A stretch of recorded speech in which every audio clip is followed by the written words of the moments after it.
là, si vous cliquez pas, j'ai compris, vous allez être sorti de la salle. Ben, ça me fait plaisir de vous voir ce matin. Ça faisait longtemps qu'on n'avait pas été en mode entracte. Par contre, il y a plein de visages que j'ai vus au grand événement régional. Ça a été super cool. Peut-être juste vous faire un petit rapide pour le grand événement régional. On est en train de travailler avec Jérémy un petit site web pour les personnes qui n'étaient pas là pour revivre l'événement grâce à Dorothée, qui était notre facilitatrice graphique, qui a tout dessiné l'événement pendant la rencontre. Fait que vous allez pouvoir voir le résultat de ça. Ça s'est fait en direct. Fait que ça s'en vient très bientôt. Vous allez pouvoir voir ça. Je vais partager mon écran pour la petite présentation de ce matin. Et là, vous allez voir, aujourd'hui, je vais être assez techno. On va changer souvent de document. Voilà. Si tout va bien, vous devriez voir la petite en-tête pour l'entracte. Oui, ça va. J'en profite pour vous dire qu'on est deux ce matin. Jérémy est avec nous. Sinon, ben, il y a des membres du conseil d'administration. On est ce matin, je pense, 26, que j'ai vu avant de partager mon écran environ. Donc, c'est très cool, juste avant les fêtes, qu'on se retrouve. Donc, je me lance tout de suite. 3 sujets aujourd'hui pour notre entracte. En fait, le conseil d'administration de la Troquelle puis l'équipe, on a travaillé cet automne pour développer 2 politiques qu'on trouvait importantes. Puis, avant de vous les faire parvenir, on voulait prendre le temps de vous les expliquer en personne. Donc, la politique de réponse aux membres pour venir clarifier un peu le rôle de la Troquelle, puis pour, dans le fond, ce qu'on reçoit comme demande, qu'est-ce qui va être vécu à la Troquelle, puis où on va vous référer. On voulait mettre ça plus clair, puis aussi les accès à la Troquelle, comment on rentre en contact avec la Troquelle. On trouvait ça important aussi de le clarifier. Ensuite, une deuxième politique qui s'appelle la politique sur les communications interpersonnelles constructives et la tolérance zéro pour les propos irrespectueux. C'est une politique que la Troquelle a décidé de mettre en place suite à des situations qui ont été vécues dans les derniers mois. Fait qu'on va prendre le temps de s'en parler et faire un petit retour sur la répartition du rehaussement PSOC en 2023-2024. Fait que c'est ce qu'on devrait traiter. Puis en général, l'entracte, c'est environ 1h30. Donc, on devrait être ensemble jusqu'à 1h30. Évidemment, dans toutes les présentations, je vais vous faire des présentations. Puis si vous avez des questions, ben, on va pouvoir prendre le temps d'y répondre, bien sûr. Ça vous va ce matin? Vous m'entendez bien? Oui. Mon débit est bon. Des fois, je m'emporte puis je parle vite. Fait que j'essaie de me déposer ce matin. Il y a juste ton rapport au temps. Tu as dit que ça durait 90 minutes puis qu'on serait ensemble jusqu'à 1h30. Je pense que tu voulais dire 10h30. C'était ça, j'ai vu des yeux faire comme. Mais merci, Joanne, de me ramener à l'ordre. En ce moment, je pense que c'est l'arrivée des vacances. J'envoie des courriels en parlant du mois de juin. Là, je vous dis jusqu'à 1h30. C'est ma petite situation personnelle. Je vais essayer de me rattraper. Donc, on va se lancer dans le vif du sujet. Première politique qui a été adoptée à l'automne, c'est la politique de réponse aux membres. Pour autant l'équipe que le conseil d'administration, c'est important de faire des politiques qui ne sont pas des documents de 25 pages, mais des trucs qui sont super accessibles. Donc, je vais changer de document.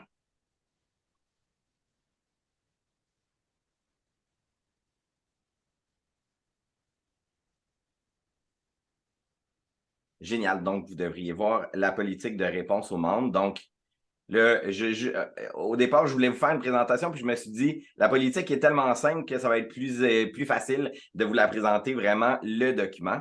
Donc, c'est une politique qui a été adoptée officiellement par le conseil d'administration le 28 septembre dernier. On explique dans la politique, tout d'abord, pourquoi une politique de réponse aux membres. Reste que la Troquelle, elle a beaucoup grandi dans les dernières années. On on est toujours proche du 200 organismes maintenant qui font volontairement le choix d'être membres de la Troquel. En plus, on travaille la Troquel avec le régional, avec le national, ce qui fait qu'il y a de plus en plus de demandes qui arrivent à la Troquel, des communications, puis on le dit dans l'intro, des questions, des demandes d'information, des demandes de soutien, des inscriptions à des événements. On gère beaucoup d'infos. Puis, il y a aussi la multiplication des moyens de communication. Le courriel, le téléphone, les coordonnées personnelles de l'équipe, les messengers, les Facebook, il y en a beaucoup. Fait qu'on voulait aussi comme replacer le cadre dans lequel vous allez être le plus certain d'avoir une réponse de votre requête. Puis on ne se le cachera pas, il y a une petite pression qu'on vit tout le monde dans le mouvement d'ACA d'instantanéité. Si on pose une question, on devrait avoir une réponse dans les 5 minutes qui suivent, peu importe ce qui se passe dans le courant. Puis ça, je sais que vous le vivez aussi, c'est comme la pression sociale actuelle.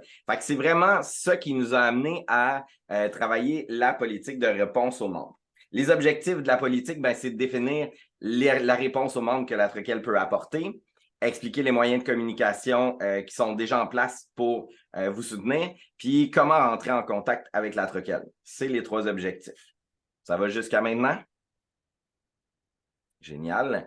Donc, qu'est-ce qui balise la réponse aux membres de la Troquel? On se rappelle que la Troquel a une mission collective au niveau du mouvement communautaire autonome La Naudois. Puis, c'est vraiment sur l'aspect de l'ACA que la Troquel est répondante de ses membres. Donc, on a divisé 3 catégories qui permettent de voir où la Troquel s'investit puis travaille avec ses membres en fonction des différentes demandes qui nous sont apportées. Donc, le premier bloc, c'est évidemment tout ce qui touche le financement. Le financement à la mission, les enjeux du financement par entente ou projet, les enjeux qui peuvent arriver avec le bailleur de fonds. Autant, on a eu des discussions par rapport aux différents ministères, la Troquel, il y a des organismes financés par le CIS, le Centre intégré de santé et de services sociaux. Il y a des organismes qui sont financés par le ministère de l'Éducation, le ministère de la Famille, le SAQET, le ministère de la Culture et des Communications, ministère de l'Immigration. Donc, vraiment, en fonction des bailleurs de fonds ministériels. Puis, après ça, il y a d'autres types de bailleurs de fonds qui peuvent être des fondations, qui peuvent être d'autres types, justement. Fait qu'on va toujours avoir le souci de répondre aux membres par rapport à ces questions-là, puis par rapport à la reddition de compte, évidemment. Donc, ça, c'est le premier bloc. Si vous avez des questions, des demandes par rapport à ces éléments-là, la Troquel va y répondre. Le deuxième bloc, c'est tout ce qui a rapport à la Troquel comme telle, sa mission, son rôle, la vision 2023-2028, ses plans d'action, tout ce qui a rapport évidemment aux activités, aux formations, aux événements, tout ce qui a rapport aux membres ARIA, puis les outils que la Troquel développe comme l'image distinctive de l'ACA, comme les sceaux de l'ACA, comme les différents documents que vous voyez.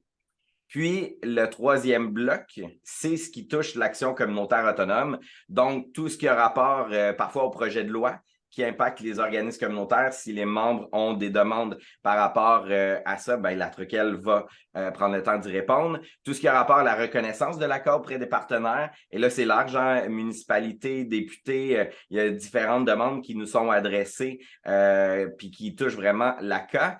Et ce qui a rapport aux différentes mobilisations. Puis là, mobilisation, c'est au sens large. Puis on ne parle pas juste de manifestation. Il faut des fois diviser les deux. Des fois, on doit se mobiliser comme organisme face à des situations. Ça nous est arrivé, par exemple, par le passé, de soutenir le Centre de prévention du suicide dans une situation qui s'était passée avec le ministère. Mais la Troquel avait accompagné l'organisme dans différents éléments, dont la construction d'une conférence de presse, parce que la réalité touchait vraiment l'action communautaire autonome et pouvait avoir des impacts sur l'ensemble des groupes. Puis ça, je dirais, c'est pas mal le bout qui fait peut-être la distinction de la Troquel de d'autres partenaires des organismes communautaires autonomes.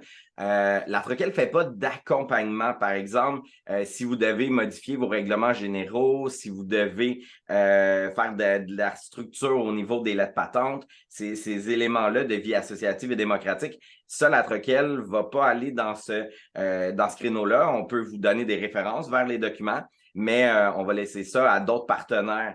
Et pourquoi? Ben, c'est le bout individuel. C'est le bout où la troquelle est joue moins son rôle, alors qu'on tourne vraiment ça vers le collectif, vers ce qui va avoir un impact sur l'action communautaire autonome. Super important de vous dire que si un organisme nous écrit une demande puis que ça ne touche pas les éléments des 3 catégories, ben on va prendre le temps de référer les organismes vers les bonnes ressources. Ça peut être l'organisation communautaire, ça peut être d'autres ressources communautaires, comme par exemple le Centre régional de formation de la Nodière. Ça peut être aussi des fois d'autres groupements qui vont avoir une meilleure connaissance parce que la troquelle reste que vous le voyez avec financement troquelle ACA, on est vraiment en mode généraliste. Des fois, il y a des trucs spécifiques. Puis, ben, on va prendre le temps de vraiment s'assurer que vous ayez la bonne réponse. Est-ce que ça va pour ce bloc-là? Est-ce qu'il y a des questions jusqu'à date? Non, c'est bon. Fait que ça, c'est vraiment, tu sais, nous, on va vous inviter, quand vous avez une demande, ben, vous pouvez faire l'analyse des 3 catégories. Est-ce que ma demande répond là? Fait que oui, ben, la troquelle va prendre le temps d'y répondre. Si c'est pas là, vous pouvez quand même l'adresser à la troquelle. Puis là, ben, à partir de là, nous, on va faire l'analyse de voir qui sera la meilleure réponse. Puis la politique n'est pas dans le but de faire que vous ne veniez pas vers la troquelle, mais c'est vraiment d'expliquer le rôle puis le champ d'expertise de la troquelle. Pour nous, c'est important que ce soit clarifié. Donc, de quelle manière la troquelle va répondre aux demandes de ses membres? Ben, s'il y a des questions fréquentes de membres, puis qu'on se rend compte que la question vient parfois d'un secteur, la troquelle peut à ce moment-là faire une réponse collective. De cette façon-là, on va avoir une réponse, puis tout le monde va avoir la même information. Ça se peut qu'on fasse une proposition de rencontre collective. Et d'ailleurs, c'est arrivé cet automne. À un moment donné, on a reçu plusieurs questions d'organismes qui étaient toutes en proche aidance. Donc, au lieu de répondre individuellement à tout le monde, ben, ce qu'on a fait, c'est qu'on a proposé une rencontre Zoom avec l'ensemble des personnes concernées. Puis à ce moment-là, ben, ça permet de collectiviser aussi des fois les questions, les demandes, les enjeux, d'avoir une vue collective.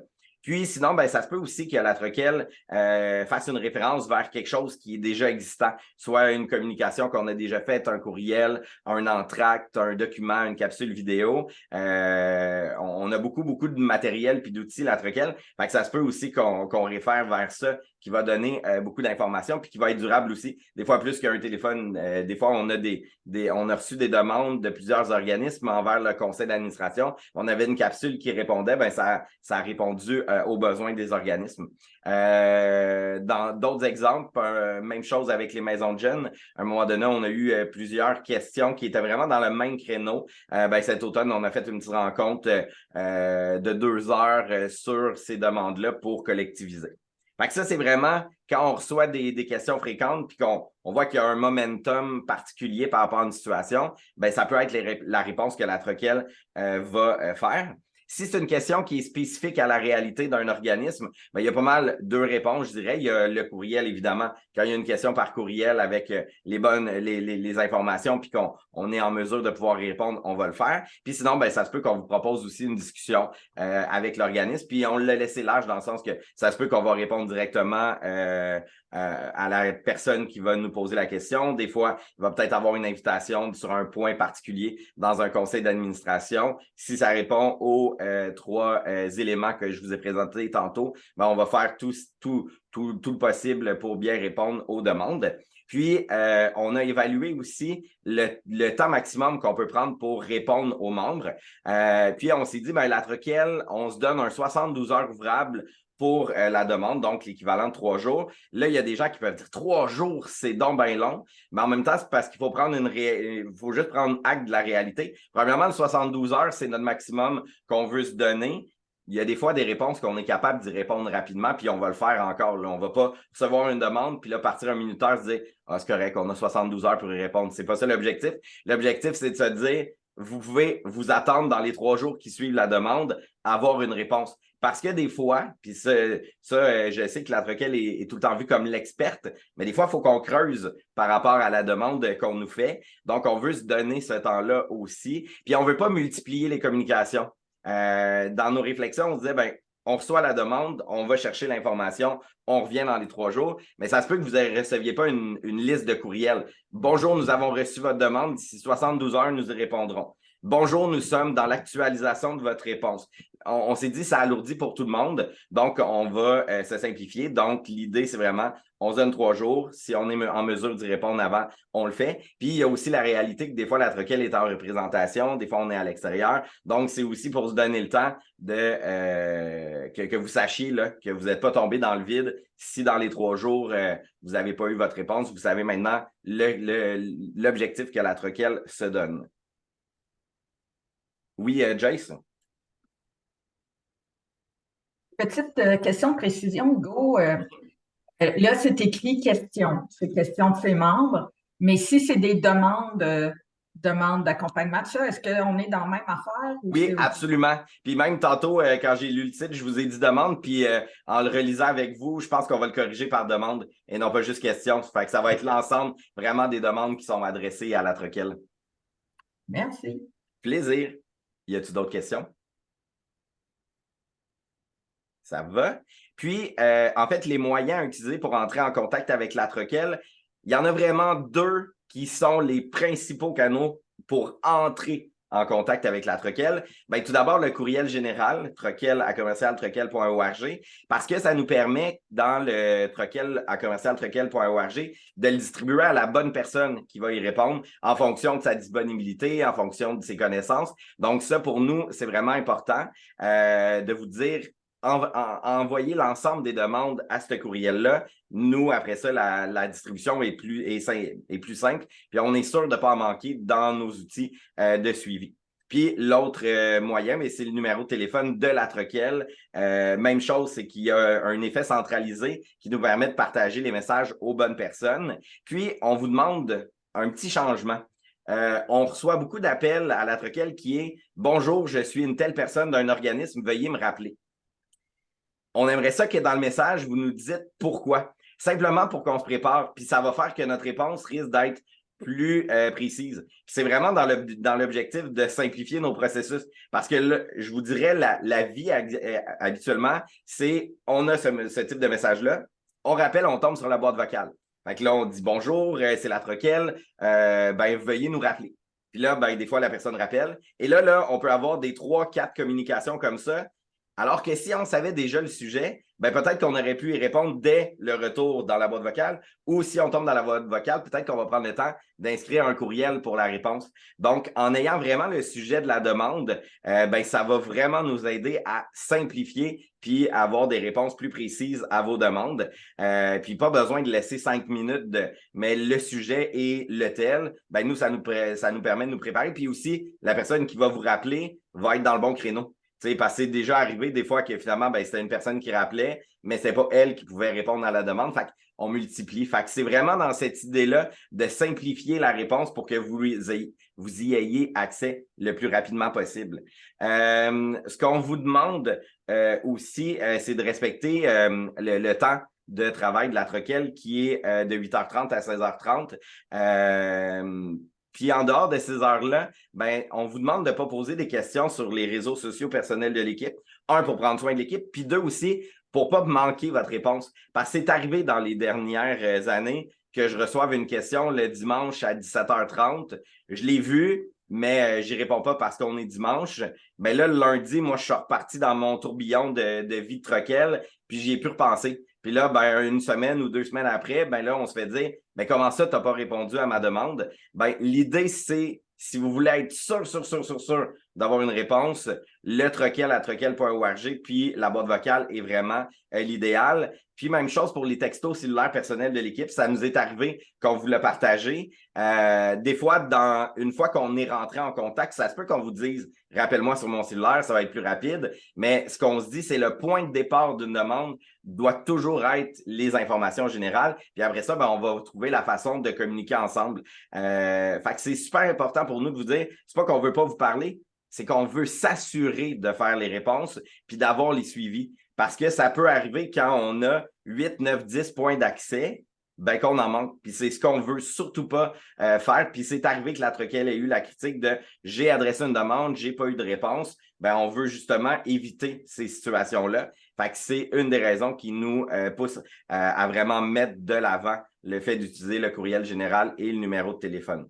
Puis j'ai juste hâte qu'un jour on fasse une mise à jour puis qu'on ait des hologrammes pour répondre, tu sais. Puis là, ben, ça sera une autre dynamique. Puis là, vous me dites, qu'est-ce qu'il dit là? Ben, j'ai toujours eu ce fantasme-là de voir des gens en attente qui veulent me parler, mais que c'est des petits bonhommes qui apparaissent comme dans un film, là. Fait que je me dis, dans 10 ans, on va peut-être être rendu là à la Troquelle.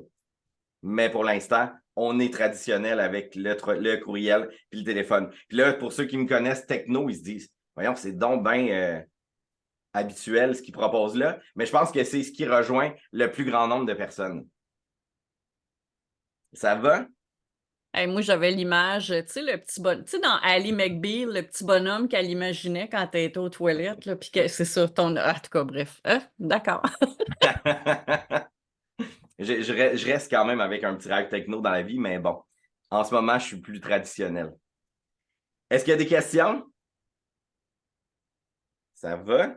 Puis, ben, la fête de la politique, ben, c'est juste vous rappeler qu'il y a quand même plusieurs lieux où vous pouvez trouver des informations aussi. Puis encore là, c'est pas pour vous dire qu'on veut pas vous parler, mais des fois, juste d'aller consulter, ben, il y a peut-être le document que vous avez besoin. Donc, il y a évidemment le site de la Troquelle, troquelle.org. On a la section des documents de référence. On a tout ce qui est aussi les articles, les communiqués de presse, les suivis des projets. Donc, on vous invite à aller le voir. Il y a la chaîne YouTube de la Troquelle, qu'on met toutes nos vidéos, des entractes, les vidéos des capsules informatives et tout. Notre page Facebook, le groupe des artisanes sur Facebook aussi. Les courriels avec les informations importantes, puis les courriels spécifiques avec les enjeux. Donc, c'était vraiment l'idée de vous rappeler qu'il y a ça qui existe aussi, parce que ça arrive beaucoup de temps. On dirait qu'il y a comme une actualité. On envoie une petite...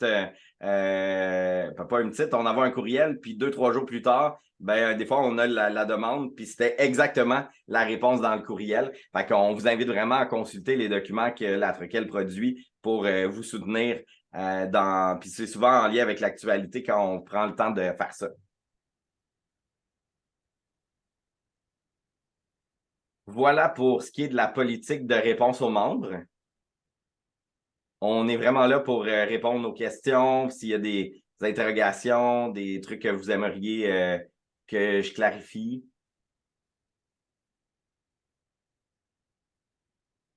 Bon, ça semble bien aller. Oui, Manon? Bonjour, moi c'est la première fois que j'assiste à une vidéoconférence de ma vie, fait que c'est tout nouveau. Je suis allée sur votre site concernant les documents, puis là tu disais qu'on pouvait trouver des documents pertinents qui pouvaient nous aider au niveau de tout, dans le fond. Qu'est-ce que tu me demandais? Ben, en fait, pas nécessairement de tout, mais de ce que la Troquelle fait. Fait que si vous allez, je peux juste vous montrer. Dans l'onglet documents de référence, il y a plusieurs éléments.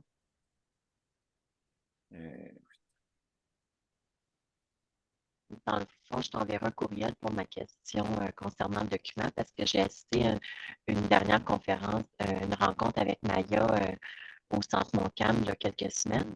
Puis elle a parlé d'un document particulier, je ne l'avais pas trouvé. Fait que je t'enverrai un petit courriel concernant le document que je cherche. OK, bien ça, absolument. Ça rentre full dans les demandes. Si on vous a parlé d'un document, vous ne le trouvez pas sur le site web, faites-nous signe. Peut-être qu'il est juste pas classé à la bonne place ou qui n'a pas été mis en ligne pour X raisons. Fait que oui, à ce moment-là, faites-nous un petit courriel avec la demande du document, puis ça va nous faire plaisir.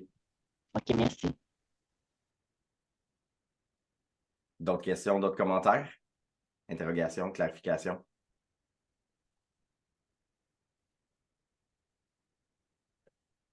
OK, ben s'il n'y a pas de questions, on va tout de suite passer à l'autre politique.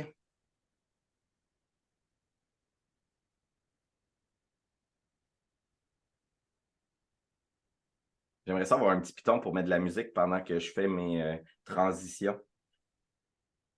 On peut chanter. Ou tu pourrais chanter.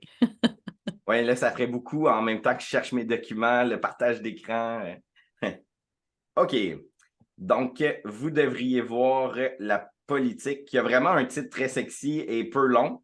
Politique sur les communications interpersonnelles constructives et la tolérance zéro pour les propos irrespectueux. C'est une politique qui a été adoptée par le CA le 2 novembre. Là, vous voyez pour adoption parce qu'elle est toute fraîche et on la présente. Elle a été adoptée officiellement. Donc, je vous fais une explication un peu comme pour l'autre politique. L'objectif de la politique, c'est de viser à encourager les communications interpersonnelles constructives et à maintenir un climat respectueux, exempt de propos justement irrespectueux, discriminatoires, harcelants ou offensants dans les activités pendant la réalisation de la mission de la TROCL. Il y a un contexte qui est important à prendre en considération.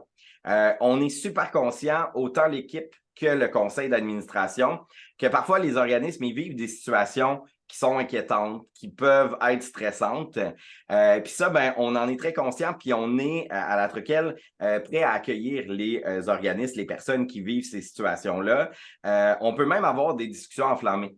Hein, la politique ne vise pas à ce qu'on soit tout le temps d'accord. Puis ça, c'est important de le camper, c'est pas ce qu'on recherche. On peut être en désaccord, on peut avoir une discussion animée, on peut même débattre. Puis en général, à la TROCL, on aime ça même, les débats d'enjeux. On en a vécu dans les 2 dernières années ensemble, des sujets où on a plus débattu. Ça, pour nous, là, c'est super pertinent, c'est la mission de la TROCL, puis on ne remet pas ça en question. Là où on veut avoir un impact, c'est plutôt dans les réactions qui parfois peuvent être impulsives ou qui manquent de respect envers les personnes. Puis ça peut être envers l'équipe, ça peut être envers les membres du CA, mais ça peut être entre les membres de la TROCL aussi. Puis ça, ben, on trouvait important de remettre un cadre par rapport à ces situations-là. Donc, pour nous, on balise cette politique-là sur 3 principes fondamentaux. Le premier, c'est le respect mutuel. Donc, ce qu'on disait, les membres et les employés de la TROCL, quelle que soit leur position, sont tenus de faire preuve les uns les autres avec respect, dignité et courtoisie. Tolérance zéro, ben, on ne veut pas de comportement ou de communication irrespectueux, discriminatoire, harcelant ou offensant pendant les activités, la réalisation de la mission de la TROCL. Puis, on est vraiment encouragé tout le monde à favoriser des communications constructives.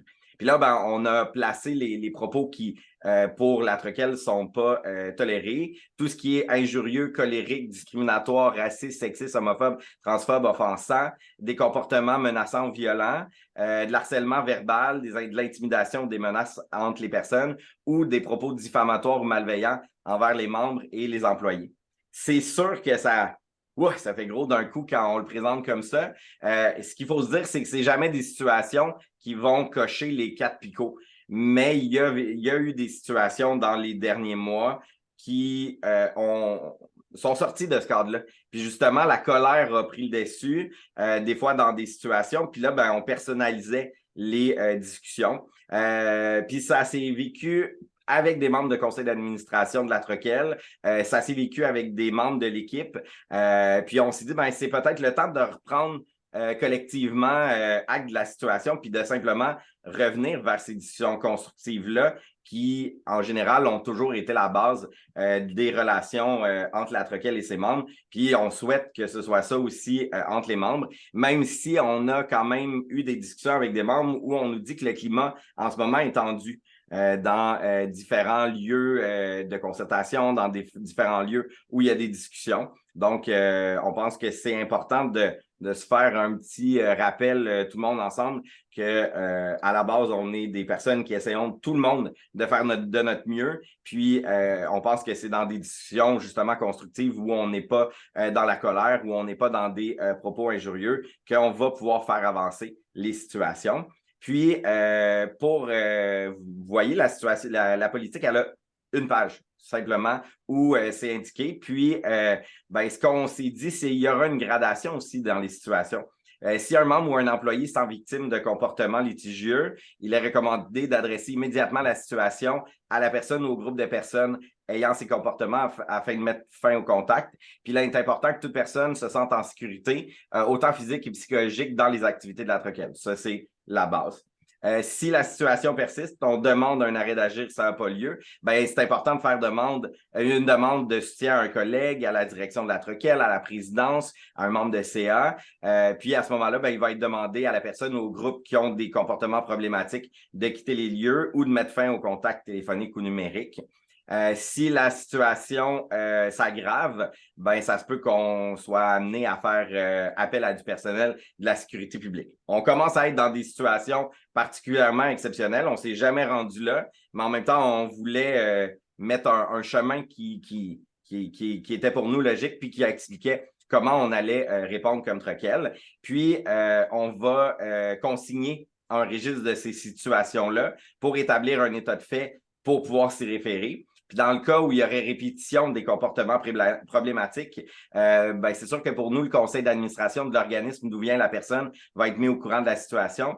On va organiser une rencontre avec la personne puis des représentants du CA avec un comité qui va être nommé par le conseil d'administration de la Troquelle. Puis ce qu'on va aborder, c'est vraiment le comportement litigieux, trouver les solutions, les consigner par écrit dans un document qui va être signé par les parties. Puis là, ben si toujours on ne trouve pas de situation, ben ça se peut que la Troquelle mette en application ces règlements généraux en lien avec le statut de membre à la Troquelle.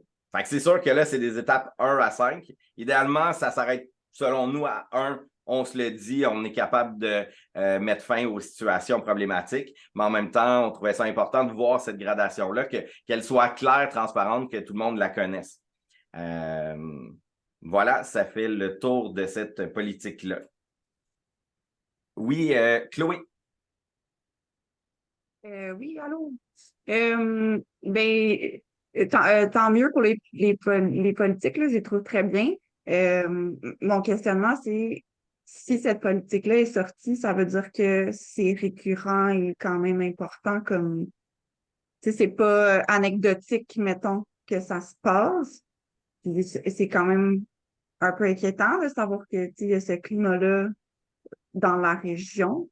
C'est ça. Je sais pas si c'est une question ou un commentaire. Ben, J'aimerais ça peut-être t'entendre un peu plus là-dessus, mettons. Ben, en fait, c'est partagé, Chloé, ta réaction. Puis même quand on a eu les discussions, l'équipe et le conseil d'administration, c'est pas une situation qu'on a trouvée facile à discuter et à traiter parce que à la base, on est dans le mouvement d'action communautaire autonome, un mouvement d'accueil des personnes, d'accueil des différents points de vue. Fait effectivement, pour qu'on arrive à la politique, c'est que ça n'a pas été quelque chose d'isoler une situation à un moment donné. Puis, à partir de là, on a décidé de bâtir une politique. C'est qu'il y a eu des situations récurrentes, je dirais, dans les 24 derniers mois, où on a été confronté à ces situations-là. Puis, comme équipe, on a trouvé super important de accueillir, de comprendre la situation, d'en faire un état. Mais en même temps, on s'est dit, puis avec le conseil d'administration, que c'était important peut-être de prendre parole, ne serait-ce que pour de mettre en lumière ces situations-là, qui peut-être parfois passent sous le radar ou ont l'air anodines sur le coup, mais qui ont vraiment des réactions. Fait que oui, c'est vrai que c'est plate de se dire ça, de se faire le constat, mais je pense que ce qui est intéressant, c'est de reprendre du pouvoir sur ces situations-là, puis se dire, bon, OK, on prend acte qu'il y a eu des situations. Puis comme je disais, on ne s'est jamais rendu au point 5 là, de la politique. On ne s'est pas rendu à réviser le statut d'un membre, mais c'est arrivé que on fasse une rencontre à 2 personnes pour calmer la situation. Fait que oui, c'est arrivé à quelques occasions. Puis là, on se donne une politique. C'est une prise de conscience collective qu'on veut faire pour justement éviter des situations par la suite. Puis, on trouve ça super important de le mettre sur la table, de se dire que c'est pas le quotidien de la Troquelle, c'est pas 100% de nos journées qui sont comme ça, mais en même temps, construisons quelque chose d'un climat, en fait, qui permet l'expression des différents points de vue, puis que tout le monde se sente à l'aise et bien de le faire. J'espère que ça a répondu, Chloé, à ta préoccupation. Ouais, merci. C'est ça. Je pense qu'il faut qu'on reste alerte, mettons, à ces situations-là. Puis, tu sais, même, c'est sûr que les débats peuvent amener des passions. Il y a une différence entre être enflammé puis être désagréable, là. Oui, puis ça, pour nous, c'est important de le mettre dans le contexte, là, parce que débattre, être enflammé, avoir une position, l'affirmer, pour nous, ça, c'est un élément. Ce qui va être la ligne à ne pas franchir, c'est quand on personnalise, quand on tombe en colère envers une personne, puis que là, Ouais, le exact. propos se transforme. Tu sais. Mais il y a une ligne à franchir entre les deux. Là. Dans un Ouais. débat qui est sur une idée, un concept, l'action communautaire autonome, les politiques gouvernementales, le climat social, on a le droit là, de s'exprimer. Puis la politique ne Absolument. vise pas de mettre le couvert là-dessus. Non, non, puis je la lisais pas comme ça non plus, mais je sais que des fois, la ligne est mince entre l'enflammé et l'enragé. mettons. Oui, puis, mais en même temps, c'est aussi la politique, l'idée, c'est aussi de pouvoir le nommer, tu sais. Dire, bon, Ouais, ben, je te ouais, sens tout à fait. enflammé, tu restes dans le cadre enflammé ou là, on commence à tomber dans la colère. Tu sais, ça nous donne juste un outil de plus pour s'arranger que tout le monde se sente à l'aise, finalement. Mais je trouve que c'est une très bonne idée de l'avoir mis de cette façon-là. Ça en fait un bon levier, puis c'est simple, c'est facile à comprendre, puis je pense que ça va, c'est ça. Bravo pour ça. Merci, Chloé. Est-ce qu'il y a d'autres commentaires? Je disais des questions, mais ça peut être des commentaires, ça peut être des prises de parole aussi sur la politique. Oui, Joanne? Ben, je partage, dans le fond, la préoccupation de Chloé, puis je salue effectivement cette politique-là. Je la salue, puis en même temps, c'est comme par dépit, tu sais, je me dis, c'est tellement dans le climat social actuel, sincèrement, je voulais exprimer, ça me fait capoter à quel point partout, tu sais, c'est rendu impoli, on est rendu, tu sais, puis je me dis même au sein du mouvement communautaire, je capote. Fait que je voulais juste exprimer que je capote. Merci pour la politique, puis ça va être un outil qu'on va pouvoir utiliser si malheureusement on en a besoin au sein de nos organisations. Puis, c'est ça, tu sais, je capote d'autant plus que si à la Troquelle, vous étiez généralement du monde fermé, pas facile d'accès, puis un peu bougon, tu sais, c'est comme, mais je me dis, si vous avez pu vivre des affaires de même au sein de la Troquelle, wow, tu sais, ça... On a un gros questionnement social à faire, je pense, par rapport à ça, de façon générale. Merci beaucoup. Je trouve que ça ressemble vos interventions, Chloé, Joanne, ressemble aux discussions qu'on a eues au CA de la Troquelle. Vraiment, tu sais, c'était un peu de ce même ordre-là. Tu sais, c'est une prise de conscience qui n'est pas le fun à faire.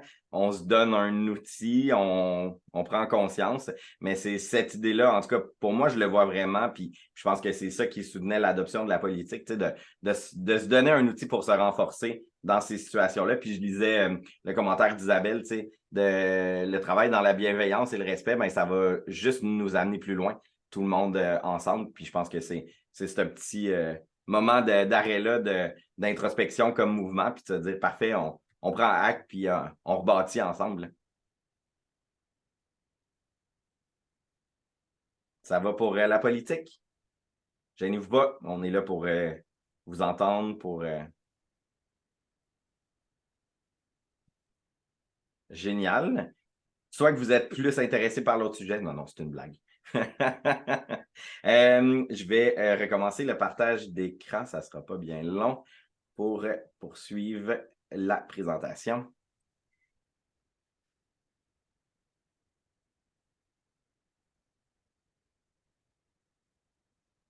Donc, je vous amène vraiment dans le cœur du troisième sujet qui est la répartition du Rosema PSOC 2023-2024. Je trouve ça important annuellement de remettre à jour, dans le fond, comment se passe ce processus-là.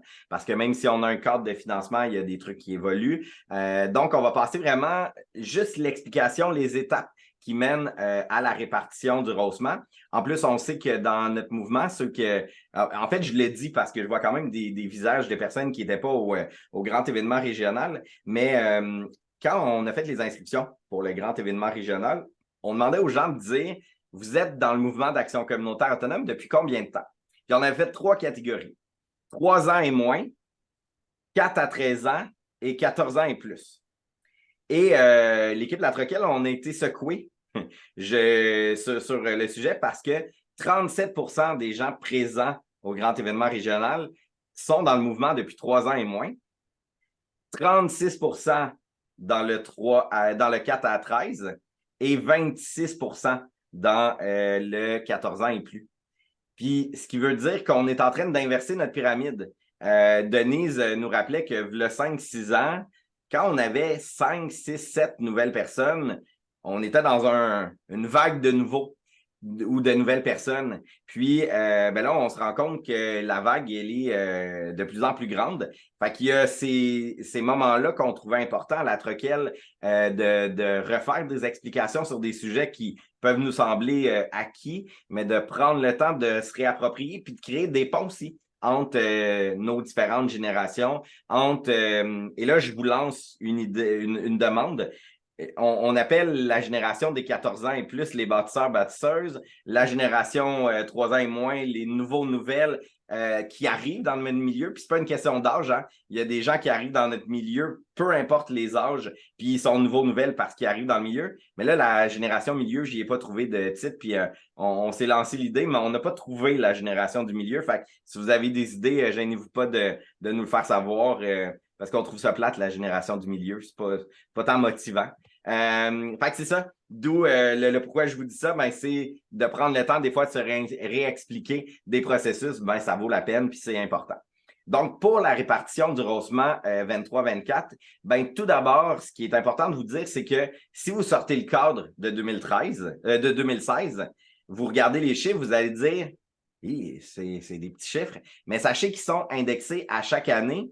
Puis le cadre, lui, n'est pas mis à jour, mais quand on reçoit le tableau de répartition, ils mettent à jour les seuils planchers, on voit le tableau, l'évolution. L'indexation, évidemment, est en lien avec le pourcentage du financement PSOC.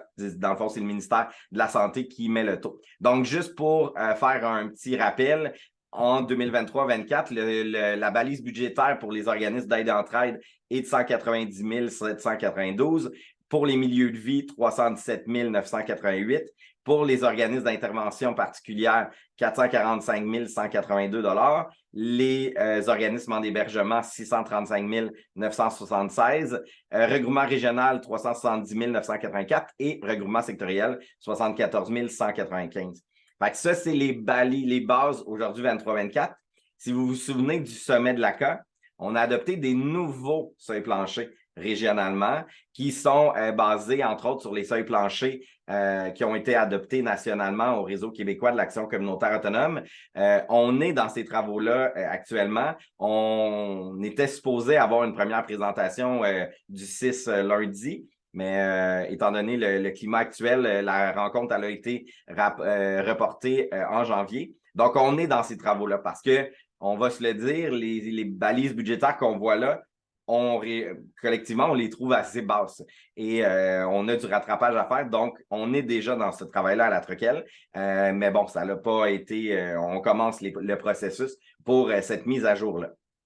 Donc, ça, c'est le premier élément à prendre en considération parce que c'est ce qui va déterminer, entre autres, votre phase de financement. Plus vous êtes loin de la balise budgétaire opérationnelle, bien, plus vous allez être proche de la phase 1. Plus vous êtes proche de la balise budgétaire, bien, plus vous allez être proche de la phase 3. Et si vous avez atteint la balise budgétaire, vous vous retrouvez dans la phase 4 de financement. Tantôt, je vais vous expliquer qu'est-ce qui détermine la phase 1, 2, 3, 4. Est-ce que ça va pour le montant des balises budgétaires? Parfait. Ensuite, deuxième élément qui a été pris en considération cette année, c'est la classification des organismes en lien avec la typologie. C'est un point qui était en arrêt à la Troquelle depuis au moins 11 ans. Puis pourtant, on demandait au CIS de faire des travaux sur cette question-là, mais on nous disait toujours le ministère de la Santé et des Services sociaux est en train de faire des travaux de mise à jour. On attend les résultats. Mais on s'est tanné parce que finalement, il y a toujours ces travaux-là. Ils sont encore là, mais il n'y a toujours pas eu de résultats sur la typologie. Donc, on s'est dit que c'était important pour la Troquelle d'avancer parce qu'on avait des mesures d'exception qui commençaient à dater de 7 ans. Puis on trouvait que 7 ans, c'est plus de l'exception. Donc, on a fait un travail pour classer les organismes si vous n'avez pas vu votre classification, c'est possible de le voir sur le tableau que je vais vous présenter tantôt, là, que le CIS a mis à jour. Cette classification-là, depuis qu'on en parle, pour la troquelle, il y a eu une grosse situation problématique. On la traite encore avec le 6. On considère qu'il y a un organisme qui n'est pas bien classé.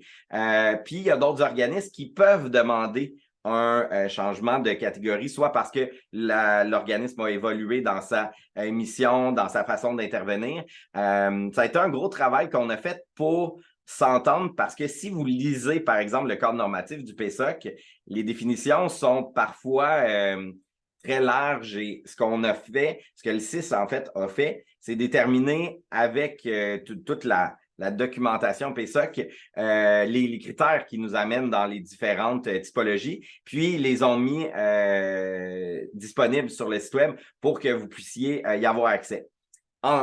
Pour ce qui est d'un organisme aidé entraide, je pense quand même qu'on a trouvé des critères qui sont objectifs puis qui permettent de bien expliquer. Puis après ça, il y avait une situation particulière qu'on a vécue pendant quelques années. C'est la catégorie qui s'appelle milieu de vie et soutien dans la communauté.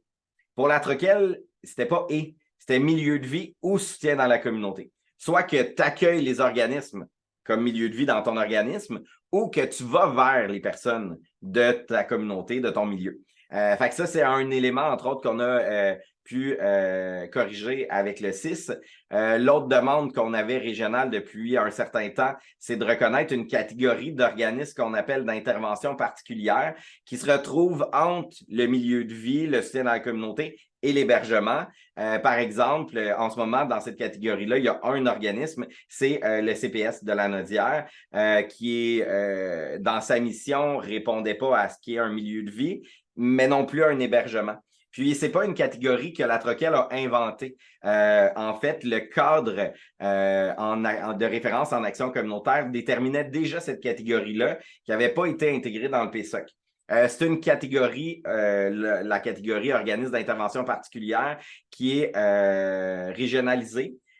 Donc, on a réussi à faire ce gain-là. Elle n'existe pas dans les autres régions du Québec, excepté l'Outaouais. Donc, on est 2 régions à avoir cette catégorie-là. Ça n'existe pas dans les autres régions. Là, c'est vraiment le travail qu'on a fait sur le fait que le PSOC est régionalisé. Puis après ça, il y a les organismes d'hébergement. Donc, ça, c'est la typologie actuelle. Donc, si dans le document, vous vous dites je pense que je ne suis pas à la bonne place, c'est important de remplir. Il y a un formulaire qui a été mis en place qui est vraiment simple, court à remplir pour expliquer des fois l'évolution de l'organisme qui pourrait amener à demander un changement de reconnaissance de catégorie. Fait que ça, c'est le deuxième élément qui est observé pour la répartition. Parce que, comme on a vu précédemment, ça va avoir un lien sur la balise budgétaire qui est utilisée pour calculer l'écart où vous en êtes par rapport aux phases. Ensuite de ça, la question du rayonnement, ça aussi, c'est un gain régional qu'on a eu avec le temps, à la Troquelle, quand on avait adopté notre cadre de financement, on voulait que le rayonnement soit pris en considération dans l'établissement des bases budgétaires. Donc, il y a le rayonnement local. Donc, pour les organismes qui agissent sur ça part du territoire de MRC et tout l'intérieur. Donc, des fois, il peut y avoir des organismes qui œuvrent sur une ville, sur plusieurs villes, sur la MRC. On est dans le rayonnement local. Dans le rayonnement sous-régional, c'est des organismes qui vont couvrir plusieurs MRC, mais sans couvrir l'ensemble de la région. Puis après ça, il y a les organismes régionaux. Comment ça fonctionne? Le rayonnement, c'est simplement qu'on ajoute un pourcentage par territoire de MRC jusqu'au régional. Donc, si un organisme est régional, la base budgétaire est bonifiée de 50 %. S'il y a plus d'une MRC, on rajoute 10 % par territoire de MRC. Si, par exemple, un organisme couvre le Nord, c'est un 30 % qui est ajouté à la balise budgétaire. Donc, le rayonnement local, le rayonnement, général, a un impact aussi sur la balise budgétaire. Puis ça aussi, des fois, il y a des organismes, selon leur réalité, qui a des changements. Ça aussi, dans le même formulaire qu'on peut changer la typologie, la catégorie, on peut faire une demande d'ajustement par rapport au rayonnement. Puis ça aussi, maintenant, enfin, c'est clairement indiqué et transparent de la part du 6 dans quelle catégorie vous êtes considéré. Est-ce que ça va jusque-là aussi? Parfait. Quatrième étape, ben, c'est à ce moment-là la phase de financement. Le financement, il est réparti selon 4 phases. Donc, la phase 1, c'est les organismes qui n'ont pas atteint 41 de la base budgétaire. La phase 2, c'est les organismes qui n'ont pas atteint 75 La phase 3, c'est les organismes qui n'ont pas atteint 100 Puis la phase 4, c'est ceux qui ont atteint la base budgétaire ou qui ont plus. Oui, Joyce, je vois ta main. Oui, tu disais que c'est clair maintenant au niveau du CIS. Est-ce que tu veux dire qu'ils ont remis à jour leurs documents au niveau de l'allocation PSOC? Là? Je ne me rappelle plus le nom du document. Là, Le cadre de financement? Oui, c'est ça. Ben, en Est-ce que ça veut dire que là, tout ça est dedans? Ben, en fait, il n'est pas dans le cadre de financement, il est dans l'addenda. Dans l'addenda, c'est un document qui vient comme accompagner les cadres. Ça, oui, maintenant, c'est sur le site web. Tantôt, je vais prendre le temps de vous le montrer. C'est un document important. C'est un document vraiment annexé au cadre actuel. Fait que ça, c'est la première chose. Puis là, pourquoi aussi je disais que c'est clair et transparent, c'est que dans le tableau où on indique le montant de rehaussement des organismes, c'est indiqué la typologie, c'est indiqué le territoire. Donc, vous voyez vraiment les éléments, comment le CIS perçoit votre organisme. Ce qui n'était pas le cas avant. Avant, on voyait le nom de l'organisme, le montant financé, puis vous ne saviez pas la phase, vous ne saviez pas la typologie. Là, maintenant, tout est indiqué. OK. Ça va? Pour les phases, est-ce que ça va, cette explication-là? Pourquoi c'est important, les phases? Ça, c'est en fait une des mécaniques que la Troquel, avec ses membres, a développée pour se dire on veut de l'équité dans la répartition du PSOC. Puis, pour ceux qui ne sont pas dans le mouvement depuis longtemps, il faut dire que de 2001 à 2016, il n'y a pas eu de rehaussement de financement à la mission globale des organismes. Il pouvait y avoir des fois de l'argent en priorité ministérielle. Des fois, on a eu des crédits régionaux, mais juste vous expliquer, les crédits régionaux, c'était des organismes qui étaient passés, par exemple, de 0 à 5 000 $ de financement à la mission globale, puis 3-4 ans plus tard, à 20 000 de financement. Fait que les montants étaient tellement petits que ce qui était toujours fait, c'est que c'était les organismes qui étaient en attente au PSA, qui n'avaient aucun financement, qui recevaient toujours ces rehaussements-là. Mais dans les consultations qui nous ont menés à bâtir et négocier le cadre de financement, ben, on se disait comme région, oui, évidemment, les organismes les moins financés doivent avancer le plus. Mais en même temps, les organismes qui ont du financement, mais qui n'ont pas atteint les balises, il faut aussi les faire évoluer. Fait que c'est vraiment une balise d'équité qu'on s'est développée. Puis ça fonctionne pas comme ça dans les autres régions. Chaque région a développé ses mécanismes en termes d'équité, en termes de fonctionnement. Puis nous, ben, c'est celle qu'on a développée. Puis c'est qu'il y a des montants différents qui sont octroyés. Par exemple, si on prend l'enveloppe qui est donnée dans le PSOC, puis là, je vais y aller avec des chiffrons juste pour illustrer. Mettons qu'il y a 1 million de dollars qui est donné au PSOC, ben on va répartir en phase 1 une majorité. Environ 60 du financement va être accordé aux organismes de la phase 1, environ un 25-30 pour la phase 2, à peu près 15 pour la phase 3, puis un montant qui est, lui, pas divisable, mais qui est donné aux organismes là, de façon égale pour que tout le monde ait accès au rehaussement, mais qu'on garde en conscience que plus tu es loin de la balise budgétaire, ben, plus tu vas avancer vers la balise. Donc, c'est une façon un peu en escalier dans le fond, de faire ce rehaussement-là. Est-ce qu'il y a des questions sur les phases?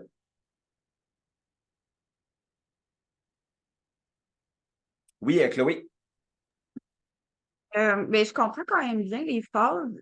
Ma question est plus dans, tu sais, dans une même phase, des fois, entre la base, là, mettons, le début de la phase 2 puis la fin de la phase 2, c'est quand même long à prendre entre les deux. Puis j'ai l'impression que entre certains organismes de même typologie, il y a quand même des écarts importants de où sont rendus dans les phases, tu sais. Ben, en fait, Parce que je comprends le principe, mais des fois, je trouve que comme long, là, avant de frapper d'autres organismes du même type, là.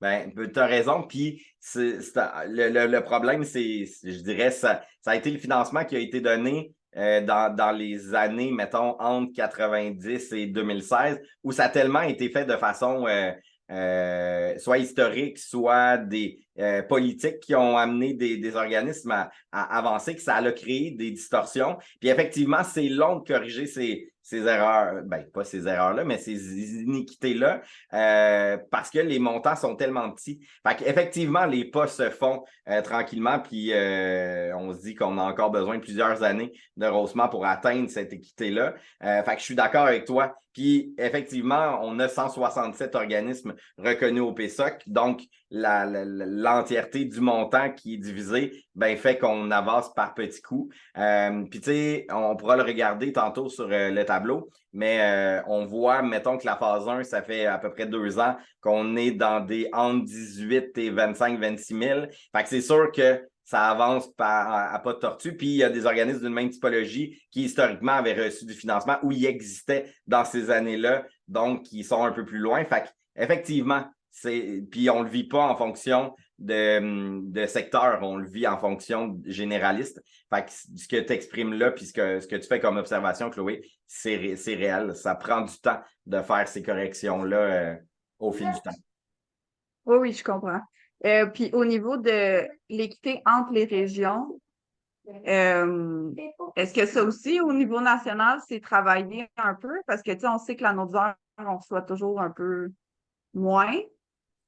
On est dans les régions les moins financées. Peut-être pas qu'on reçoit moins en ce moment, mais plus on est dans les régions les moins financées. Est-ce que ça aussi, au niveau national, il y a comme quelque chose? Ben, en fait, la nouvelle formule utilisée au MES fait une correction. Parce que tu as raison, avant, en fait, pendant plusieurs années, en termes de santé, là, et pas juste pour le PSOC, là, les montants accordés à la santé dans notre région étaient plus basses que d'autres régions qui étaient à peu près à la même population que nous. Puis ça, ben, c'est quelque chose qu'on a longtemps questionné. Puis souvent, quand on se comparait comme région Lanaudière en termes de nombre d'organismes, quand on regardait ça versus d'autres régions, ben, on ne comprenait pas parce qu'on avait plus d'organismes dans notre région, puis moins de financement qui nous était accordé. Puis ça, ben, ça fait maintenant là, 5 ans que le montant qui est octroyé par le ministère, à part l'année passée. L'année passée, il y a eu une situation particulière, mais sinon, les 4 autres années, on reçoit un financement en termes d'organismes dans le PSOC. Fait que ça, c'est en train à la longue. Même chose, autant l'équité à l'interne que l'équité interrégionale, ça a un effet positif à diminuer cet écart-là. Puis l'année passée, le ministère avait décidé d'appliquer une variable par rapport à l'iniquité. Ça s'est juste fait une fois, puis on ne sait pas qu'est-ce qui est arrivé parce qu'effectivement, il y a quelques régions comme nous qu'on avait eu l'effet positif de ce rattrapage-là, mais ça n'a pas été réappliqué cette année. Ils sont revenus en termes de nombre d'organismes. Fait que, même chose, l'équité, ça se travaille sur le long terme, mais on voit en ce moment, l'écart est en train de se rétrécir dans l'équité. Puis le ministère le monitorise aussi en fonction du financement moyen qui est dans les régions. Ben, l'écart est en train de se réduire au fil des ans. OK, merci. Plaisir. Aude? Oui, excuse, je ne trouvais plus mon micro. Ben, je pense qu'il y a aussi, enfin, je sais pas, mais j'ai l'impression qu'il y aura aussi quelque chose à regarder sur le pourcentage du montant total qui est accordé à la phase 1, le pourcentage à la phase 2, etc. Parce que, tu sais, quand je vois les montants de rehaussement, là, je veux dire, je regarde juste les maisons de jeunes. Quand j'ai 22 000 en phase 1, la phase 2 à 20 000, tu sais. Fait que je vois pas trop la différence. Je regarde les montants, enfin, là, je suis sur le tableau, c'est peut-être pas celui de cette année, là, ça doit être celui de l'année d'avant. Mais ce que je veux dire, c'est que l'écart n'est pas énorme, là. Fait que je vois pas trop. Tu sais, il y a des MDJ qui sont financés beaucoup plus que moi dans leur financement mission, mais elles touchent le même rehaussement que moi. Fait que, tu sais, l'équité là-dedans, là, je suis pas sûre. On dirait, j'ai l'impression que je pense que tu parlais de 65%, tu sais, du montant global qui est pour les phases 1 versus 25% pour les phases 2. Mais vu le nombre qu'on est en phase 1, c'est à la fin, en réel, notre pouvoir d'achat d'organisme, il n'est pas si majoré que ça, là. Ben, Effectivement, si puis on se je l'est suis. dit aussi. Non, non, tu as raison dans ton commentaire. Dans le sens que, effectivement, à cause du nombre d'organismes qui se retrouvent dans la phase 1 versus phase 2, phase 3, le pourcentage a toujours été en lien avec le nombre d'organismes. Et c'est la première fois depuis qu'on applique le cadre de financement qu'on a un balancement d'organismes de la phase 1 à la phase 2. Puis, il va y avoir une correction qui va être appliquée l'année prochaine en fonction de cette réalité-là. Parce que pour nous, ça reste la phase 1 qui est la prioritaire à avancer. Fait que ça va être un des éléments qui va être validé dans les prochaines répartitions. Ça, c'est sûr et certain. Ok, merci. Oui, Manon? Bonjour à nouveau. Dans le fond, moi, j'aimerais savoir pour les organismes qui, mettons, ont été défaillants dans les années passées sur le montant du financement, est-ce que est-ce qu'il va y avoir mettons, un arriérage qui pourrait être possible pour s'appliquer au niveau de la phase? Non. Pour les organismes qui vont s'être trouvés en situation où ils n'ont pas eu de rehaussement pour X raisons, en fait, c'est sûr que le fait de ne pas avancer creuse l'écart. Donc, ultimement, ça va avoir un effet, mais il n'y a pas d'arriérage pour de l'argent qui n'aura pas été distribué. Ça n'existe pas au PSOC. OK. Puis là, tu expliquais tantôt qu'on avait 167 organismes dans la nausière. Fait que dans le fond, tout dépendant des montants qui sont alloués à la page précédente que j'ai en note, là. Donc, ça, c'est divisé sur 167. Donc, la moyenne, et tu t'expliquais, comme moi, je sais que je suis en phase 2. À ce moment-là, ça va être de 18 à 25 000. Est-ce que ça, c'est le rehaussement ou est-ce que ça fait partie de la demande de subvention, tu comprends-tu? Ouais. Je m'excuse de poser une question comme ça parce que moi, je suis un peu nouvelle. Là. Donc, On ne s'excuse pas pour poser des questions, on est là pour ça. Je ne veux pas déranger personne, mais je voulais juste savoir, comme quand je vais présenter ma demande, même si je sais qu'on a beaucoup de choses qui vont être modifiées, est-ce qu'à ce moment-là, j'ai un maximum juste de 25 000 possible au final? C'est super important de diviser, puis j'en parle tantôt. Pour ce qui est de la demande de financement, vous devez absolument faire cette analyse-là selon vos besoins réels.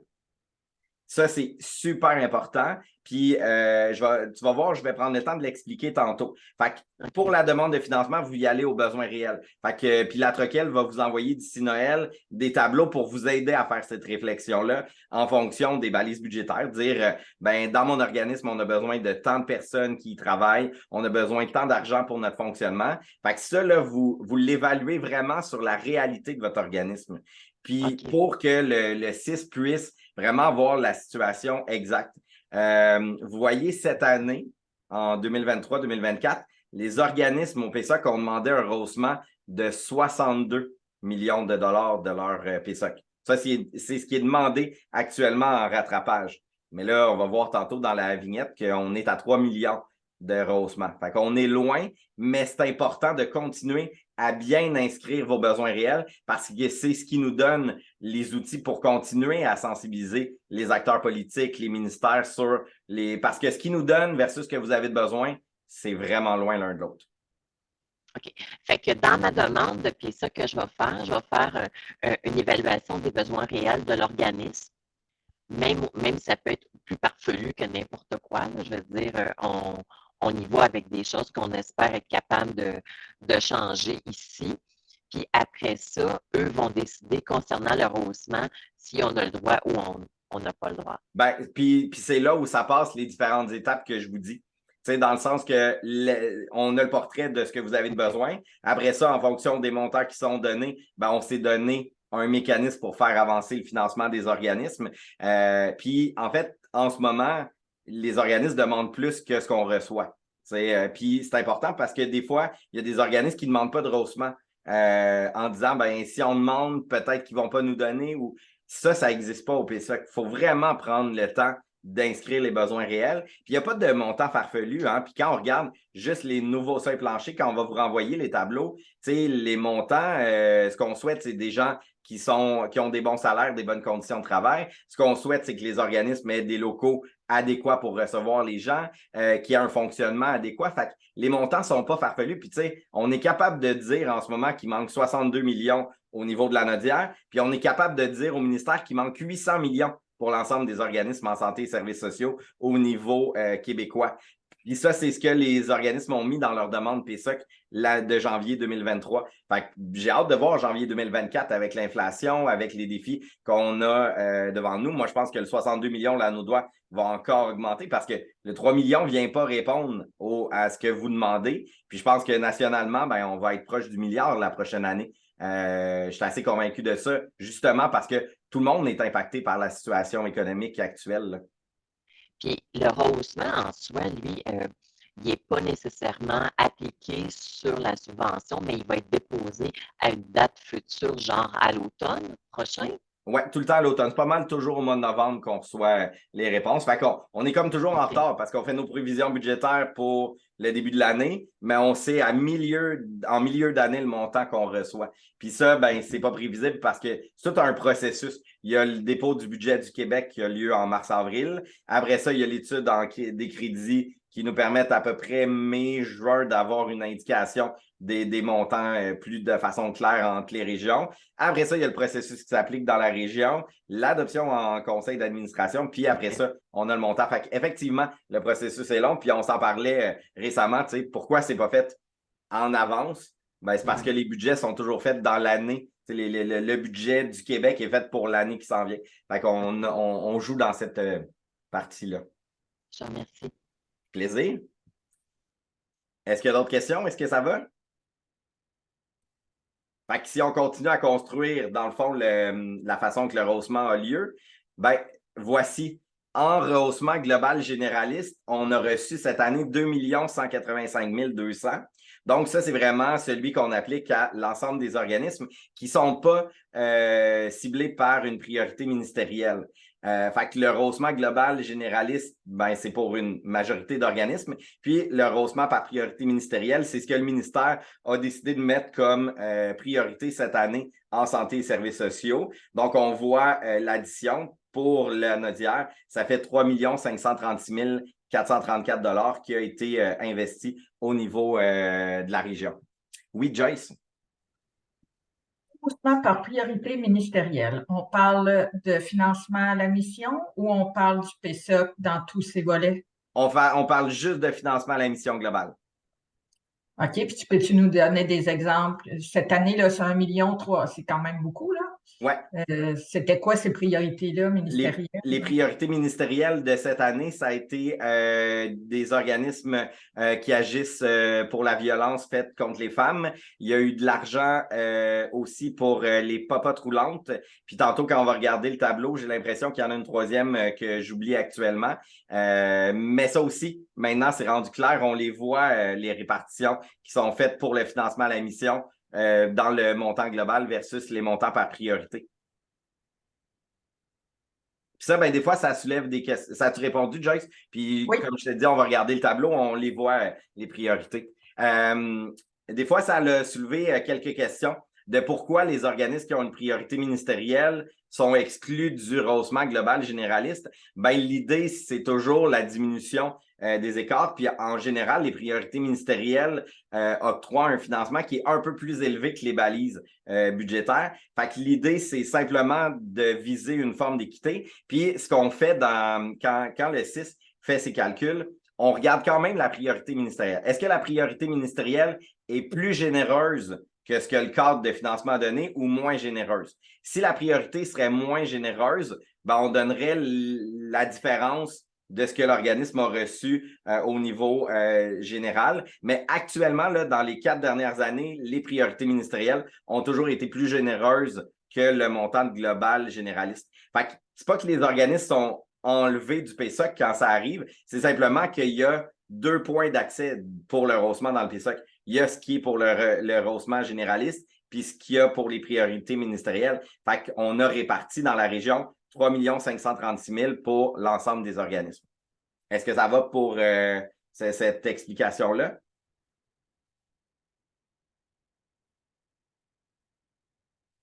Et ce que je vous disais depuis tantôt, il y a 2 documents qui sont importants pour suivre justement l'évolution. Le tableau de répartition 2023-2024, puis l'addenda au cadre de l'anneau doigt.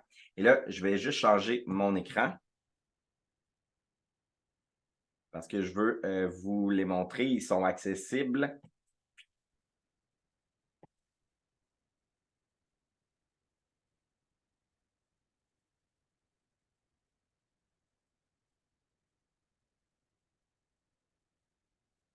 Petit truc. Si vous cherchez des informations sur le PSOC dans l'anodière, moi, ce que je vous suggère dans votre moteur de recherche, vous pouvez simplement écrire 6 l'anodière PSOC. Puis la première réponse, ben, c'est l'onglet du programme. Je vous dirais que c'est quasiment plus rapide que de chercher dans les menus du 6. Et là, quand vous arrivez sur la page des programmes, vous avez toujours une petite information d'actualité sur les échéances, sur ce qui se passe au niveau du PSOC. Puis après, vous avez les onglets des différents documents. Et quand vous voulez avoir des informations sur, par exemple, le financement, ben, vous avez un onglet qui s'appelle Tableau de répartition régionale. Et là, vous pouvez voir, mettons, 2022-2023. Et là, on voit qu'ils ont mis à jour le tableau. Puis ce que je vous disais tantôt, c'est la première fois où, bon, ça, vous voyez l'indexation des balises budgétaires. Et après ça, c'est la première fois qu'on voit tous les éléments que je vous ai partagés qui mènent à la répartition. Fait que le nom de l'organisme, la typologie dans laquelle vous êtes reconnu, le rayonnement, votre phase, le montant que vous aviez avant la répartition avec l'indexation. Après ça, le rehaussement. Donc, le montant de rehaussement qui vient du rehaussement global ou des priorités ministérielles. Puis après ça, ben, le total de votre financement à la mission en date de 2023-2024. Donc, on l'a pour l'ensemble des organismes. Fait que c'est là où je disais, dans les priorités ministérielles, eux, ils font des liens là, avec les documents ministériels, mais ça permet de voir autant d'où est venu votre haussement dans la dernière année. Puis c'est là où ça permet de voir aussi, puis je vous invite vraiment à aller le consulter. Et vous avez à la fin là, les totaux des montants. Donc, on avait 42 millions de dollars qui avaient été investis avant le rehaussement. Puis là, ben, le PSOC, l'anneau doigt est rendu à 45. Puis, ce que je vous disais tantôt, l'écart entre ce 45 millions-là qui est investi, puis ce que vous demandez dans vos demandes, ben, il manque 62 millions. Fait qu'on est loin d'avoir atteint là, ce que vous êtes actuellement à demander. Oui, Jace? Il y a encore le tableau dans lequel on voyait la colonne mission, financement à la mission, entente spécifique, c'est les différentes formes là, au PSOC.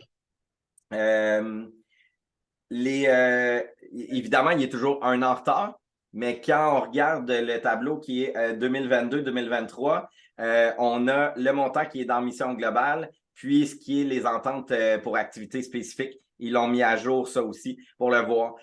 Nous, on avait beaucoup aimé le tableau à 5 colonnes. Puis au comité bipartite, on pensait qu'on avait fait des avancées. Puis ce qu'ils nous ont expliqué, c'est que le tableau à 5 colonnes avait complexifié le rehaussement. Donc, on leur a quand même demandé de refaire un travail pour avoir la meilleure ventilation possible. Mais oui, ils l'ont mis à jour pour qu'on puisse quand même suivre là, les types de financement. Mais on avait... Ouais. Excuse. Vas-y. Puis le troisième volet, là, Ouais, les projets ponctuels.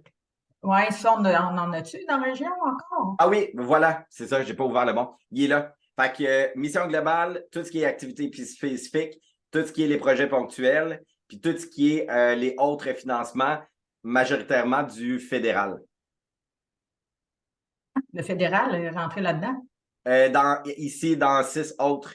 Il y a des montants qui viennent, qui ne sont pas nécessairement du PSOC Mission Globale ou de l'entente spécifique ou le projet ponctuel. Il y a des fois de l'argent qui provient de d'autres sources, mais maintenant, on en est informé, ce qu'on n'avait pas par le passé. Mais ça va inclure du financement fédéral. Oui, par exemple, le programme, et là, Mélanie, Mélissa, j'ai besoin de votre aide. Vers chez nous, un vers chez soi, je massacre toujours le nom de ce programme-là. Vers chez soi? Vers un chez soi. Bon, j'ai lu sur tes lèvres parce qu'on n'a pas entendu, Mélanie, mais je l'ai décodé. Mais c'est ça, oui, il y a différents programmes, des fois du fédéral, qui transigent vers le 6, mais qui n'est pas un financement à la mission. Tu sais, qui ne rentre pas dans le PSOC des 3 premières colonnes. Fait que c'est pour ça qu'il y a le 6 autres. Eh bien, ça, c'est nouveau pour moi. Il y a ça dans le tableau. Ben, c'était important pour nous parce que des fois, les organismes, quand ils regardaient les tableaux, ils disaient, ben, pourtant, j'ai de l'argent qui n'est pas indiqué. Puis pour nous, on voulait vraiment avoir l'ensemble des sommes qui étaient octroyées aux organismes communautaires. Fait que ce n'est que la 2e année qu'on a vraiment l'ensemble de toutes les sommes qui sont versées aux organismes. Fait que ça nous permet de voir qu'il y a 51 807 000 qui a été octroyé aux organismes, mais 45 000 cette année à la mission globale. Fait qu'il y a quand même un jeu de 6 millions qui provient de d'autres sources. Oui, OK, mais là, c'est parce que le fédéral, en tout cas, là, je ne veux pas trop nous embarquer là-dedans, là, mais je comprends mal quand même comment ça qu'il y a de l'argent qui vient du fédéral qui est considéré là-dedans, là, tu sais, parce qu'admettons, on va dire n'importe quoi, là, nous, on a eu une subvention pendant 2 ans de l'Alliance, etc., là. C'est pas mis là-dedans. Oui, ben, il y a une différence, Joyce, entre de l'argent conventionné par le 6 puis les autres sources de revenus. C'est quand on est dans la catégorie haute là, du 6, c'est que c'est de l'argent qui est quand même versé par le 6 aux organismes communautaires, mais qui n'est pas de l'entente spécifique, de l'argent, mettons, qui vient du Québec ou de l'argent qui provient du PSOC. Dans le haute, c'est vraiment haute. Il y a du financement fédéral, il y a du financement programme, mais c'est vraiment de l'argent qui est octroyé du 6 vers les organismes communautaires.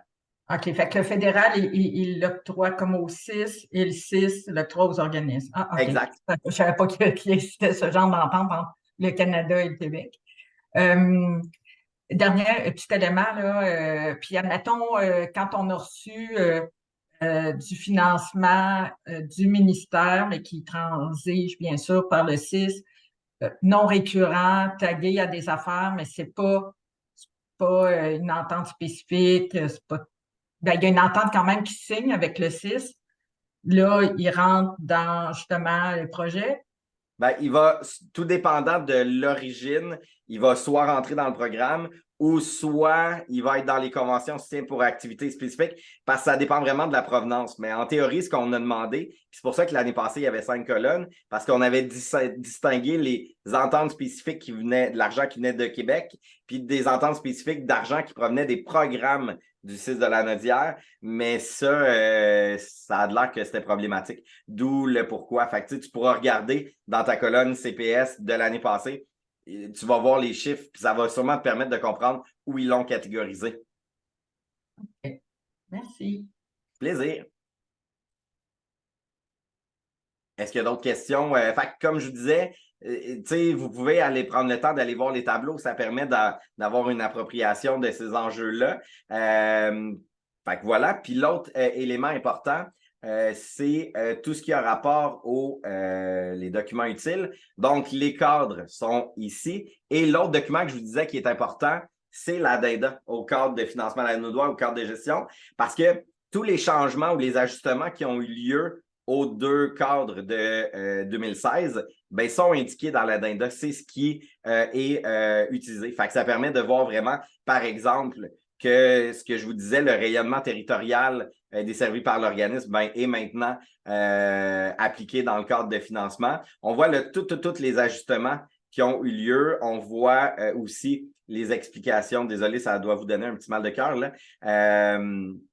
On voit les typologies, ce que je disais tantôt. Donc, par exemple, un aide et entraide, la description du MES, les caractéristiques principales, puis des commentaires. Donc, si vous voulez voir, vous avez été catégorisé, ça permet de mieux comprendre les raisons. Fait que vraiment, ce document-là, il est important parce qu'il est à être à côté du cadre de financement pour vous permettre des fois de comprendre les ajustements, les changements qui ont été faits. Puis, on souhaite, la Troquelle, que ben, ce qui est dans l'addenda fasse finalement vraiment soit dans les cadres. Et ben, c'est un des projets qu'on a là, cette année, la mise à jour des cadres. Mais nous, on ne voulait pas attendre la mise des cadres mise à jour des cadres. On voulait que vous voyiez ce qui avait évolué dans les cadres suite à tous les travaux qui ont lieu entre la Troquelle et le 6. Puis que ce ne soit pas juste la Troquelle qui vous dise ben voici ce qu'on a gagné. Voici, là, on le voit, c'est un document officiel du 6 qui permet de voir les avancées qu'on a eues par rapport au PSOC.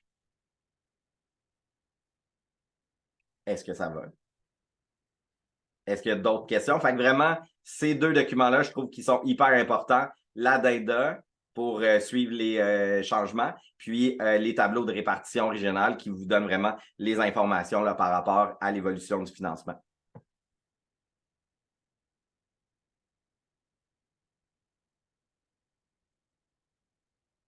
On arriverait pas mal à la fin de notre rencontre. Je vous fais un petit partage d'écran pour vous rappeler pour les organismes qui sont financés au PSOC que vous devez compléter votre formulaire de rehaussement d'ici le 26 janvier 2024. C'est la date importante là, à vous rappeler. On va vous faire des rappels. Puis, on va aussi vous faire parvenir les tableaux comme à chaque année avec les seuils planchers pour vous aider là, à identifier votre besoin réel.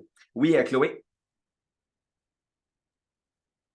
J'ai une question justement sur ça, là, parce que je sais que ces besoins réels pour certaines personnes, c'est quand même large et pas toujours concret. Nous, je sais qu'au RMJQ, on se bat beaucoup pour que les gens comprennent aussi que le besoin réel, c'est pas juste comment tu vas survivre, mais comment tu pourrais pleinement vivre ton organisme et développer ton organisme. Parce que des fois, les gens répondent au formulaire en répondant « Ah, j'ai juste besoin de 10 000 de plus. » Ouais, mais peut-être que si tu avais 3 employés de plus à temps plein, que tu avais une femme de ménage, un concierge, puis quelqu'un qui s'occupe de ton terrain, tu pourrais faire ton travail, tu sais. Fait que des fois, je pense que ces exemples-là seraient peut-être une bonne idée à mettre dans les documents de c'est quoi un vrai besoin réel, mettons, puis pas un besoin... Il y en a beaucoup qui pensent encore de... On est en mode survie, là. Regarde, Chloé, l'outil qu'on a développé pour aider exactement à ce que tu dis. Là, j'ai pris l'exemple. Est-ce que vous le voyez à l'écran, le tableau Excel? Oui, OK. Fait que, par exemple, pour le milieu de vie, on a, ça, c'est le chiffre de l'année passée. Tu vois, le seuil plancher est à 730 430 $. Fait que l'outil est justement pour aider à faire cette évaluation-là. Par exemple, au niveau des salaires, il y a des montants qui sont mis en référence pour aider justement à aider là, les réflexions par rapport au salaire. Donc, tu vois, en milieu de vie, il était proposé un 552 000 de financement, puis c'était pour 7 ressources en milieu de vie. Puis après ça, ben, il y a des indications justement pour que ce soit vraiment pris en considération pour les organismes, exactement pour la raison que tu disais, de ne pas être en mode survie, mais vraiment de se dire combien ça vaut ce qu'on réalise comme mission, comme organisme. Fait qu'on est vraiment dans cette lignée-là de ce que tu expliques pour pas qu'on sous-évalue la réalité des organismes communautaires. OK. Parce que c'est ça, des fois, il y en a qui ne pensent pas nécessairement à quoi mettre là-dedans. J'ai une autre question, là, je m'excuse, je reviens un petit peu, mais ici, c'est la grève, alors c'est ça, je réponds quand je suis capable, mais au niveau des financements au PSOC, c'est quoi les règles que soudainement le CIS peut décider de vouloir financer des projets ou financer des ententes de services? C'est comme par quelles étapes ils doivent passer pour décider que on aurait besoin d'un 50 000 pour telle affaire ou d'un 100 000 pour telle affaire? Comme... Ben, en fait, on voit des choses descendre, puis c'est un peu random, là, comme... Ben c'est très aléatoire et c'est hyper lié au plan d'action que le ministère a mis en place. Parce qu'effectivement, en ce moment, il y a beaucoup d'appels de projets qui sont lancés là, par le CIS et c'est tout de l'argent programme ministériel. Il y a très peu d'argent à la mission globale. C'est de l'argent qui sont vraiment, vraiment liés au plan d'action que le ministère a mis en place pour différents thématiques. Fait que c'est de là que vient cet argent-là. C'est pas des décisions que le CIS a pris de mettre l'argent des fois dans des ententes. Je te dirais, la plupart du temps, c'est des directives ministérielles qui amènent le CIS à faire ces appels de projet-là. Puis la Troquelle, à chaque fois, on pose toujours la question, est-ce que ça devrait être du financement à la mission? Parce que souvent, ça touche la réalité d'organismes qui réalisent déjà des missions, puis les paramètres sont décidés par le ministère de la Santé et des Services sociaux. C'est là où, même si on a toute la bonne entente du monde, puis qu'on veut rehausser le financement à la mission, puis qu'on garde une grande prépondérance, en ce moment, l'argent est beaucoup fait par... en fait, est décidé au ministère de comment il descend dans les régions. Parce que des fois, je trouve qu'il y a comme un danger de perdre un peu d'autonomie des organismes quand il y a de l'argent qui descend parce qu'eux décident que là, ils devraient avoir un besoin, mais on se ramasse avec. Ils demandent aux organismes de le faire selon leur mode de fonctionnement, mais comme l'organisme aurait pu le faire juste avec son autonomie aussi. Fait que je trouve que c'est inquiétant des fois de voir le site, comment il fonctionne à ce niveau-là. Ben, puis, je ne veux pas en rajouter une couche, mais moi, j'ai hâte de voir comment Santé Québec va fonctionner parce que la loi qui va réformer le système de santé a été adoptée. Puis là, ben, vous savez qu'on va être comme financé par le Hydro-Québec de la santé. Fait que, tu sais, les préoccupations que tu as là, Chloé, elles sont partagées régionalement, elles sont partagées nationalement. Puis, on voit l'intérêt que le gouvernement a pour les services rendus à la communauté. Beaucoup moins tout le volet de transformation sociale puis d'action communautaire autonome. Fait que tes préoccupations, c'est les préoccupations d'actualité aujourd'hui, surtout quand on voit comment ces sommes-là descendent avec des indicateurs de résultats, avec des processus. Puis ça, ben, ça nous inquiète d'autant plus que c'est maintenant normé dans le cadre normatif du PSOC. Merci. Joyce? Oui, au niveau du pourcentage d'indexation qu'on devrait demander, là, vous nous envoyez tout le temps l'information. Oui. Puis des fois, on l'a un peu plus tard. Ça, as-tu une idée quand on va le savoir? Oui, la semaine prochaine, vous allez recevoir les tableaux, les documents. Puis je réponds en même temps à la question de Manon. Tous les documents, fait que l'indexation à demander, les tableaux, tout ça va vous être envoyé en début de semaine prochaine. OK, super, merci. Est-ce qu'il y a d'autres questions?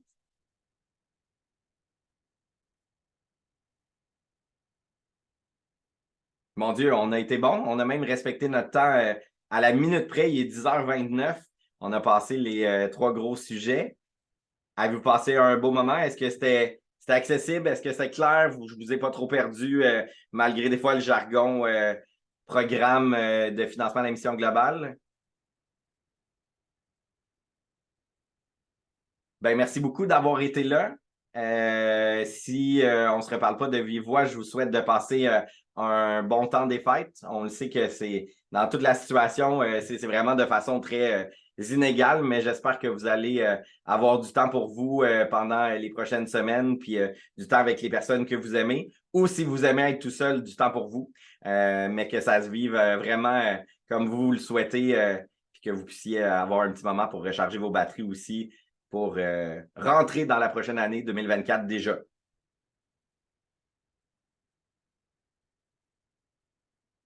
C'est ce qui mettrait fin à notre entracte du 14 décembre 2023. Bonne